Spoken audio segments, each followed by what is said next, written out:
بشر الولد، بشر ابو الولد، بشر عيال الابرز عموم، ولدتم لكم. ارحبوا ارحبوا ارحبوا. حبا بالشهرة والمفخرة، تصريحات لوجهاء وشخصية عشائرية تؤدي إلى قرب القصاص لشاب من دير الزور في المملكة العربية السعودية. ماذا فعل محبو الترند والشهرة على وسائل التواصل الاجتماعي؟ هل وصلت بنا الحال أن نبحث عن الشهرة حتى لو كذبا؟ هذا ما رواه والد عبد الإله الشويط العقيدي في فيديو يوضح فيه من أوقفوا حملة التبرع لعتق رقبة ابنه، وبعدها تراجعوا عن دفع المبالغ التي وعدوا بها عبر فيديوهات على مواقع التواصل الاجتماعي كانت فقط لأجل الشهرة، وتركوا ابني للقصاص. يا أخي أنت تقول لي مطشر ما قصر، وليش تحط الحق على مطشر؟ وش اللي سواه مطشر؟ علمني. تواصل له مع واحد دوسر يغرد خارج السرب وقال أنا أنهي لك الموضوع، ولا أنهى الموضوع ولا سوى فيه شيء. لا، مطشر ما سوى خير، أعلمك يعني. وحط الحق عليه وحمله المسؤولية، ورقبته ولدي برقبة مطشر.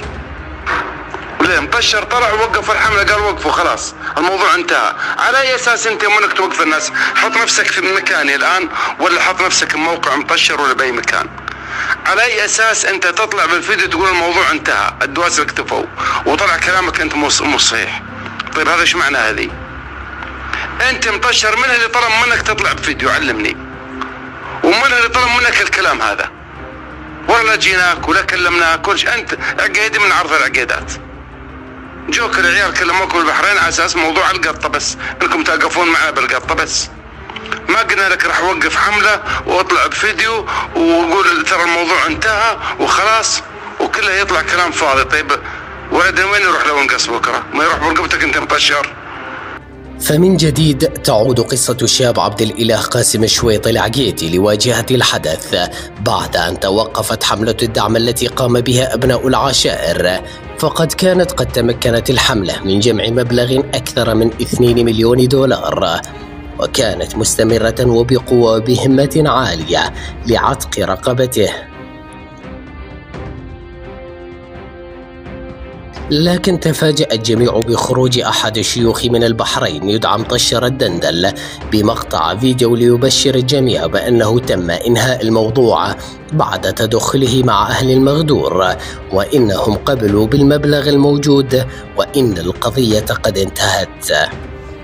ليخرج اليوم والد عبد الإله ويكشف أن أهل المغدور رفضوا استلام المبلغ، وأن ابنه لا يزال قيد السجن وسيتم تنفيذ حكم القصاص بحقه في أي وقت، والسبب يعود إلى تراجع بعض الأشخاص الذين تبرعوا بمبالغ كبيرة عن كلامهم، مثل المدعو محمد رمضان المصلحة الملقب بالضبع من بلدة سحيل بريف دير الزور الشرقية، والمدعو أبو منذر غزالة كوان الهفل وابن صيفي، الذين خرجوا بفيديوهات يعلنون تبرعهم بمبالغ كبيرة يتبين لاحقا أنها فقط من أجل التصوير أمام الإعلام.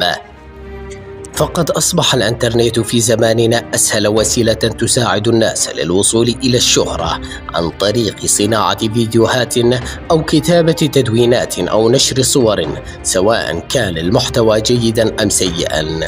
فالمهتم بالموضوع هو من يبحث عنه ويجعل من الناشر مشهورا، فمن قام بنشر فيديوهات يتبرع بها بمبالغ طائلة لقصد الشهرة فهم في الحقيقة من يتحملون دم الشاب عبد الإله في حال تنفيذ القصاص بحقه.